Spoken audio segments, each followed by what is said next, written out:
Hello everyone, BPSC तंत्र में आपका स्वागत है। 67वीं बीपीएससी का डेट अनाउंस हो गया है। 23 जनवरी को इसका एग्ज़ाम होगा और इसमें सबसे अहम भूमिका निभाता है आपका करंट अफेयर्स। तो अभी मैं आप लोगों के लिए करंट अफेयर की सीरीज चला रहा हूँ, जिसमें मैं पेपर कटिंग के माध्यम से पर डे का करंट आपको अपडेट करूँगा और इसके बाद मैं कुछ दिन में ही अच्छे कंटेंट के साथ मंथ वाइज आपका पूरा कर दूंगा। जहाँ तक मेरी समझ है कि अगर 30 से 35 करेंट अफेयर आते हैं, उसमें जनवरी 2021 से अगर दिसंबर 2021 तक मंथ वाइज कर लिया जाए तो ऑलमोस्ट 90% हम लोग करेंट अफेयर कवर कर सकते हैं। बात बाकी अभी मैं पेपर कटिंग से हाल फिलहाल के दिनों में करूँगा, इसके बाद मैं मंथ वाइज कंटेंट आप लोगों को प्रोवाइड करूँगा। इसके साथ ही अगर जीएस में भी मुझे कोई टॉपिक बाई टॉपिक जो इम्पोर्टेंट लगता है, जो कि मतलब बीपीएससी का फेवरेट टॉपिक है, तो उस पर भी मैं आपके लिए कंटेंट बनाता रहूँगा।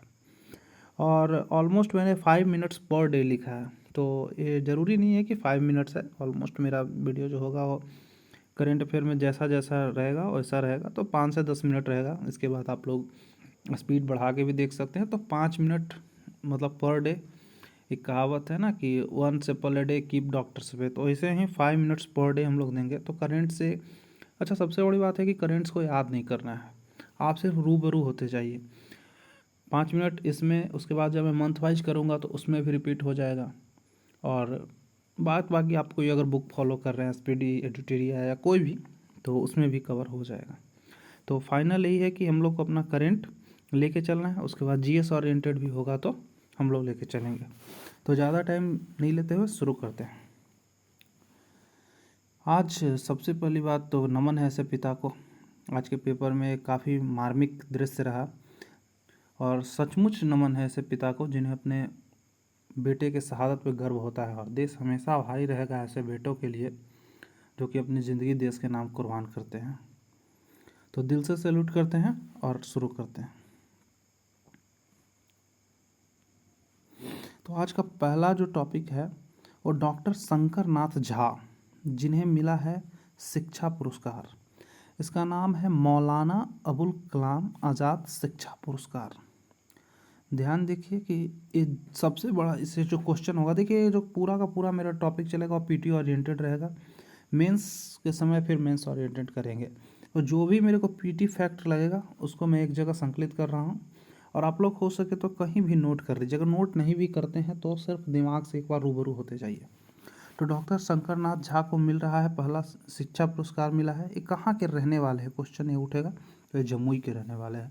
पहला तो यही बनेगा कि शिक्षा पुरस्कार मौलाना अबुल कलाम किसे मिला, डॉक्टर शंकर नाथ झा।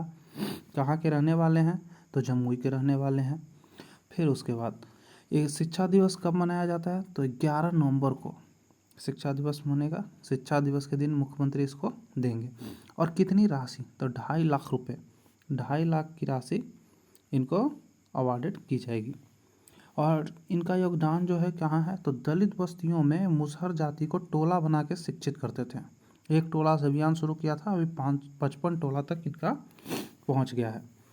तो इनके लिए मिला है शिक्षा पुरस्कार शंकरनाथ झा को। नेक्स्ट चलते हैं।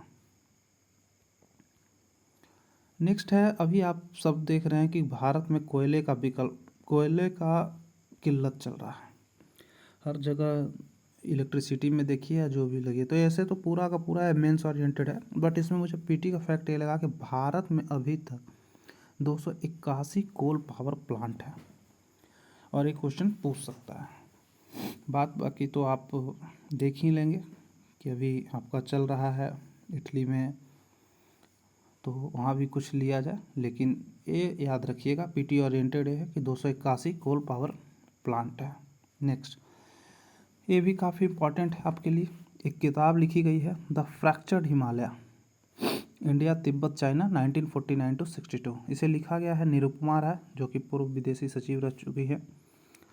तो ये वैसे तो बुक इंटरनेशनल रिलेशन वालों के लिए है, बट पीटी फैक्ट से इतना क्वेश्चन बन सकता है कि किसने लिखा है, तो निरुपमा राव। नेक्स्ट, ये काफ़ी इम्पॉर्टेंट है, बहुत ज़्यादा इम्पॉर्टेंट है। उत्कृष्ट पशु प्रजनन केंद्र, ये पिपरा कोठी पूर्वी चंपारण में बन रहा है, जहाँ सिर्फ और सिर्फ क्या, बछिया पैदा होंगी। मतलब इसमें किया क्या जाएगा कि जो एक्स और वाई क्रोमोजोम है उसको क्या किया जाएगा, एक्स क्रोमोजोम को हटा के वाई क्रोमोजोम ऐड कर दिया जाएगा।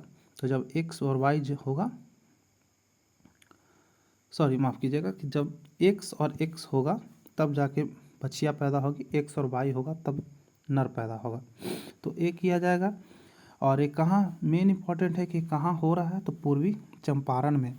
और उससे भी बड़ा बात है कि किसके सहयोग से हो रहा है, तो ये ब्राज़ील के सहयोग से हो रहा है। ब्राज़ील देश के सहयोग से पूर्वी चंपारण में बन रहा है उत्कृष्ट पशु संस्थान। और इसको 7 नवंबर को, आगामी 7 नवंबर को आ रहे हैं उपराष्ट्रपति, वही इसका उद्घाटन करेंगे। तो ये देख लीजिएगा आप लोग, ब्राज़ील के सहयोग से बन रहा है और इसका स्क्रीनशॉट वगैरह आप लोग ले लीजिएगा ये। और साथ ही साथ एक साइंस का भी क्वेश्चन आपका एक्स और वाई वाला बनेगा, जो कि अक्सर अभी रेलवे से लेकर एसएससी तक आप देख सकते हैं कि एक्स क्रोमोजोम वाई क्रोमोजोम से रिलेटेड क्वेश्चन पूछा है। एक्स और वाई वाला अपना देख लीजिएगा आप लोग। नेक्स्ट, अच्छा इसके बाद हो है कि पटना के बाद पूर्णिया में क्या खादी मॉल बन रहा है। पटना में अभी जो खादी मॉल बना है, बहुत ज़्यादा खादी को प्रमोट किया जा रहा है, तो इसके बाद जो बनेगा वो पूर्णिया में बन रहा है। नेक्स्ट है एक वेधशाला। वेधशाला जो कि क्या करेगा, मीथेन का उत्सर्जन कम करेगा। ये यूएनईपी, आप लोग बहुत जानते होंगे, यूएनईपी संयुक्त राष्ट्र पर्यावरण कार्यक्रम की तरफ से बन रहा है वेधशाला, जो मीथेन उत्सर्जन को कम करेगा। सबसे बड़ी बात है कि मीथेन जो है वो करीब 25% है, ग्लोबल वार्मिंग में 25% क्या है, तो मीथेन ही है। तो एक तरह से कहा जाता है बहुत ही हानिकारक गैस है, इसे मार्स गैस के भी नाम से जानते हैं। और धान के खेत वगैरह से भी मीथेन गैस निकलता है। ये बेसिकली ऐसे ऐसे क्वेश्चन रेलवे और एसएससी काफ़ी ज़्यादा पूछ चुके हैं, कुछ कुछ बीपीएससी भी पूछ चुका है। तो एक साइंस ओरिएंटेड तो क्वेश्चन बनता ही बनता है, साथ में भी करेंट अफेयर है। तो वेधशाला और मीथेन इन दोनों का कोरिलेशन रखिएगा, और किसके द्वारा, तो यूएनईपी के द्वारा बनेगा ये। और बात बाकी ये पूरा का पूरा एडिटोरियल टाइप का है, तो इसको आप अपने हिसाब से देख लीजिएगा। इसमें और भी अगर आपको कुछ लगता है, जैसे कि 1.5 डिग्री सेल्सियस करना है पेरिस समझौते के तहत, ये भी एक तरह से बन सकता है। बट अभी फ़िलहाल के लिए है कि वेधशाला कौन बना रहा है, यूएनईपी बना रहा है मीथेन गैस को कम करने के लिए। चलिए नेक्स्ट चलते हैं। हाँ, एक क्वेश्चन भी एक तरह से मेंस ओरिएंटेड है, जिसमें बताया जा रहा है कि कार्बन सोखने के बिना बजाय जंगल जो है जो कार्बन उत्सर्जन कर रहे हैं। एक तरफ सारे देश लगे हैं कि हम लोग नेट जीरो कार्बन को लक्ष्य को पूरा करें 2050, 60, 70, जो भी अपना देश लक्ष्य बना रहे हैं। तो इसमें जो दिया है, इसमें पीटी ओरिएंटेड मेरे को खास क्या लगा कि विश्व धरोहर के रूप में 257 वन शामिल है, 257 फॉरेस्ट जो है वो विश्व हेरिटेज में शामिल है। तो इसको थोड़ा सा आप लोग ध्यान में रखिएगा, पीटी ओरिएंटेड यही लगा मेरे को, बाकी कोई खास इसमें पीटी ओरिएंटेड नहीं लगा। ये पूरा का पूरा मेंस की ओर है। नेक्स्ट है नमामि गंगे, जो कि भारत सरकार द्वारा चलाया गया एक प्रोग्राम है। इसे मिला है Guinness book of record. Guinness book world record किसमें मिला है, तो हाथ से 1 घंटे में हाथ से सोशल मीडिया पर 1 घंटे में हाथ से लिखे जाने वाला सबसे ज़्यादा स्लोगन अपलोड हुआ है। तो इसे Guinness book of world record में शामिल किया गया है।